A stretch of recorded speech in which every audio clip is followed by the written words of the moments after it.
ইফতারের সময় আজান দেওয়া হয়, তখন কি আজানের জবাব দেওয়া উত্তম নাকি ইফতার করা উত্তম? খুবই দরকারি একটা প্রশ্ন, খুবই দরকারি একটা প্রশ্ন। কারণ আমরা যারা নিয়মিত মাগরিবের সময় আজানের জবাব অন্য সময় দেই, রমজানে আসলে আমাদেরও বেশিরভাগ লোকের এটা দেওয়ার সুযোগ হয় না।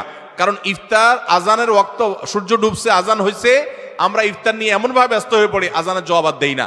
এখন প্রশ্ন হলো কোনটা আগে করবেন কোনটা পরে করবেন? উত্তর হলো আগে আর পরের দরকার নেই, দুইটাই সমান্তরাল ভাবে করতে পারেন। বিসমিল্লাহ বলে আপনি আল্লাহ আকবার যদি টাইম মতো আজান হয়ে গেল, আপনি ইফতার করলেন, ইফতার করে আপনি আল্লাহ আকবার আজানের জবাব দেন, খেতে থাকেন আর ফাঁকে ফাঁকে জবাব দিয়ে দেন। জবাব দেওয়ার সময় আপনি খেতে পারবেন না, একদম চুপচাপ বসে জবাব দিতে পারবেন, কোনো কথা নাই তো। খাওয়ার ফাঁকে ফাঁকে একটু ব্রেক দিয়ে দিয়ে আপনি আজানের জবাব দিয়ে দেন, তাহলে দুইটা একসাথে হয়ে যেতে পারে। আমরা অনেকে এটা করি না, এটা করা উচিত আমাদের। রমজানে কখন দোয়া করলে দোয়া কবুল হয়?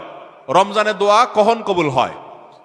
প্রথমত, রোজাদার ব্যক্তির সারাদিনই দোয়া কবুল হয়। নবী করিম সাল্লাল্লাহু আলাইহি সাল্লাম বলেছেন যে রোজাদার ব্যক্তির রোজা কবুল হয়, দোয়া কবুল হয় হাত্তা ইফতিরা, সে ইফতার করার আগ পর্যন্ত। কোন কোন হাদিসে আসছে হিনা ইফতির, ইফতারের সময়টাতে দোয়া কবুল হয়। তাহলে রোজাদার সারাদিনই তার দোয়া কবুল হয়।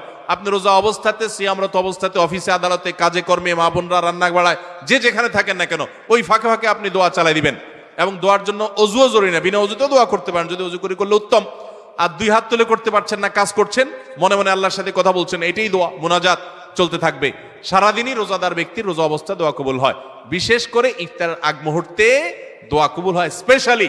আর ভোর রাত, সেটা তো দোয়া কবুলের সময়, সাহারির সময়টা। তাহলে সারাদিন, ইফতারের আগে এবং সাহারির সময়, 3 সময় রমজান মাসে দোয়ার জন্য বিশেষভাবে যত্নশীল থাকবো।